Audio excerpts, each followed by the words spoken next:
আবার অনেকে দেখছেন যে আন্দোলনের পক্ষে হয়তো ছিলেন, কিন্তু মানে ওই যে ঘোলা পানিতে মাছ শিকার করার যে একটা বিষয় থাকে, সেই ধরনের ঘোলা পানিতে মাছ শিকার করারও আমরা প্রচেষ্টা দেখছি নানাভাবে।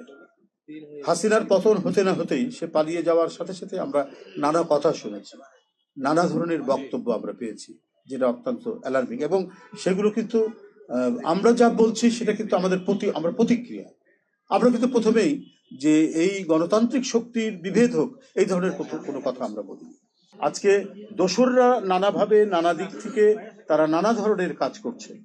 তো এই যে কাজগুলো করছে, এটা তো বুঝতে হবে যে জনগণ খেয়ে পড়ে তারা বাঁচতে চায়, এবং বিপ্লবের সরকার সেটা প্রথমে নিশ্চিত করে। এই কারণে একটা ব্যাপক পরিবর্তন ঘটনা উচিত ছিল আপনার প্রশাসনে, পুলিশে, সর্বত্র।